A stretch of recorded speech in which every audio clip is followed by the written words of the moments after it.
evil has existed since the dawn of time. Today we explore some of the twisted stories of real people who made deals with the devil, or at least believed that they did. From notorious killers who claimed to have made pacts with the devil, to those who blamed their crimes on demonic possession, these are real people who claimed to make pacts with demons. In 2001, Manuela and Daniel Ruda, a couple, committed a very horrific crime. They were responsible for the death of their very own friend, Frank Hackert. They believed Hackert was so amusing that he would make the perfect court jester for Satan. The Rudas were deeply involved in occult practices and would apparently sleep in graveyards and go to devil-worshipping ceremonies. And you know what? Nothing wrong with liking spooky stuff, just as long as it doesn't go too far, and in this case, it definitely did. Their fascination with the occult ended in a series of violent rituals that they subjected their friend to, ultimately leading to his death. After killing him, they placed his body in a coffin that they were using as a coffee table.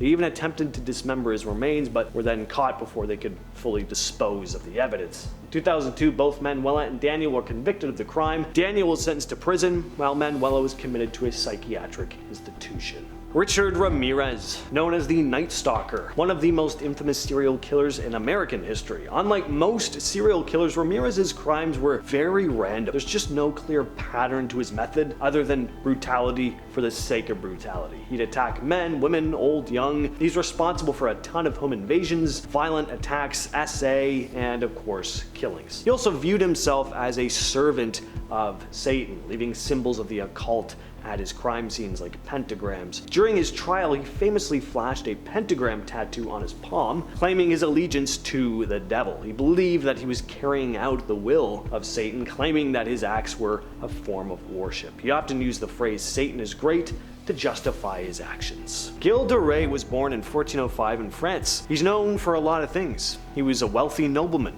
a knight, a leader in the French army during the 100 Years' War, a good friend of Joan of Arc, and one of the most prolific serial killers in history. Around 1432, Gilles de Rais began withdrawing from society, pursuing some of his darker hobbies in secret, and it was at this time that, coincidentally, boys around his castle began to go missing. And when witnesses started noticing bodies being buried by Gilles de Rais' staff members, it became pretty clear that something very dark was going on, but no one was prepared for how truly disturbing things would turn out to be. It turned out Gilles de Rais had a slight obsession with the occult, especially alchemy. In medieval Europe, alchemy was often viewed as a form of black magic. Gilles ended up employing an alchemist from Tuscany named Francois Prelati, who claimed to have a special connection to a demonic entity he called a Baron. Prelati promised that he could summon this spirit to help Gilles with his magical practices. He began providing Prelati with body parts from his young victims, gruesome offerings that would apparently help conjure this demonic entity. It didn't work, and Gilles de Rais was executed for his crimes on October 26th of 1440. He'd taken the lives of 140 boys, possibly and probably far more than that. In 2015, in the small town of Dudley, England, a 65-year-old pensioner named Peter Churn was attacked by a young man named Tommy Smith, who later claimed that he'd been possessed by a demon. In reality, though, Smith just wanted the old man's Range Rover. Peter Churn was in his garage when this possessed Smith wildly attacked him with a blade. The attack was so vicious that his weapon actually snapped in two. Miraculously, Churn survived the attack but suffered a stroke as a result and was blinded in one eye, along with having several slash and stab wounds to his head, chest, neck, back, and ears. Churn later said in court that Tommy Smith had been waving the blade around like a kung fu sword. The old man managed to fight Smith off though. He started pressing on the guy's eyes, but blacked out after that from his injuries, obviously. Luckily, his son came out of the house though, at which point the devil-possessed blade wielder took off running. The court obviously didn't believe his whole possession story, but instead of prison, Tommy was sentenced to a mental health hospital for the foreseeable future. If I wished I could pay a visit to your city every night, at will I could slay thousands of your best citizens, for I am in close relationship with the angel of death. That's just one line from a letter published in the paper on March 13th, 1919, written by a man calling himself the Axeman, one of the first modern-day serial killers. The Axeman claimed to be a demon who resided in hell, and his letter acted as a warning to the people of New Orleans that he would kill again if people didn't blare jazz music from their homes on the night of March 19th. Well, the 19th came around, and sure enough, jazz was heard in every every home and dance hall throughout the night, and no one was killed. The identity of this mysterious Axeman was never found, but he took the lives of 6 people, leaving 6 others injured, between May of 1918 and October of 1919. Many of his victims were Italian immigrants. He'd quietly sneak into people's homes in the dead of night, bludgeoning them with his axe. Then, as suddenly as the killings began, they just stopped. Sean Sellers had a very troubled upbringing. His mother was very young when she had him, and his father wasn't really in the picture. His grandfather and uncle also put him through severe mistreatment. On several occasions, Sellers' uncle would force him to wear soiled diapers on his head just to humiliate him. By the time he was in 10th grade, he and his family had moved 30 times. Sellers began taking a keen interest in the occult and claimed to have been possessed by a demon on March 5th, 1986, when he snuck into his mother and stepfather's room with a firearm and killed them both. According to him, he'd also carried out an occult-like ritual before deciding to take their lives. The year before this, he'd killed a Circle K convenience store clerk, Robert Paul Bauer, because he'd refused to sell him beer. In 1986, he was sentenced to death for his crimes, making him the youngest criminal ever sentenced to death in America since 1976, a record he still holds to this day. His death sentence wasn't carried out until 1999. In his 13 years in jail, he'd become a born-again Christian, and just 2 days before his death, Sellers wrote in his diary that he was amazed at the, quote,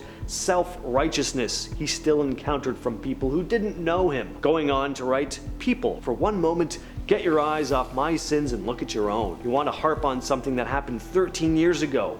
13 years. In February of 2016, Jason Dalton, who was working as an Uber driver in Kalamazoo, Michigan, went on a shocking spree that left 6 people dead and 2 others injured. What makes this case particularly unsettling is the way Dalton tried to explain his actions during police interrogations. On the night of his spree, Dalton picked up and dropped off passengers, and in between doing this, randomly started shooting at people on the street. He killed 62-year-old Mary Lou Nye, her sister-in-law Joe, 74-year-old Dorothy Brown, 68-year-old Barbara Hawthorne, and father and son Richard and Tyler Smith. When police questioned him, Dalton claimed that the Uber app had somehow taken over his mind and body, stating, "I know you guys are gonna have a hard time believing this, but it literally took over my mind and body." He then described seeing symbols, including the Eastern Star and a horned devil head that would appear on his phone. Dalton received life in prison for his crimes. On September 10th of 2015, a body was discovered in an abandoned car in the Whitestone area of Queens, New York. The victim was 28-year-old Angie Escobar. The medical examiner determined that Angie had been killed about 4 days before her body was found. The New York Police Department quickly identified Luis Zambrano as the prime suspect. He was arrested on September 18th after fleeing to Virginia, but he didn't take long to confess to the crime. Zambrano admitted that he had attacked Angie with a pair of scissors after she told him she wanted to break up. Zambrano also claimed that he'd been possessed by a demon at the time of the attack. In April 2016, he was convicted of manslaughter and sentenced to 20 years in prison. On top of that, he was also convicted of an unrelated burglary charge, which added another 3 years to his sentence. I wonder if Satan told him to do that as well. Peter Kürten, often referred to as the Vampire of Düsseldorf, one of the most notorious serial killers in German history, active from February to November of 1929 in the city of Düsseldorf. He had a fascination with people's red bodily fluids and would often drink the BLOOD of his victims, hence his nickname. He carried out several brutal killings and other very disturbing crimes I can't really get into detail on. When he was finally apprehended, though, Kürten confessed to his crimes in detail, describing how he felt exhilarated during his crimes. Ultimately, he was convicted and sentenced to beheading in 1931. Between 1976 and 1977, David Berkowitz, aka the Son of Sam, terrorized New York City with a series of shootings that left 6 people dead and several others injured. One of the strangest parts about the Son of Sam case, though, was Berkowitz's bizarre claim that a demonic dog was instructing him to commit his crimes. He believed this dog, belonging to a neighbor, was possessed and sent by the devil to give him orders. Berkowitz's letters to the police and the media were filled with all these cryptic messages and references to his supposed connection with the supernatural. He also said he was in a satanic cult. During his arrest, he infamously stated that he was just following orders from this demonic entity entity in the dog. And the Son of Sam became a name that would haunt headlines for years. After his capture, Berkowitz was diagnosed with various mental health issues, but he continued to insist that he was acting under the influence of some sort of evil force. In 1978, he pled guilty to his crimes and was given 6 consecutive 25 years to life sentences, one for each of his crimes. He's still alive and in prison to this day. With all that said, I've been your host James, and I'll catch you, yes you specifically, in the next video.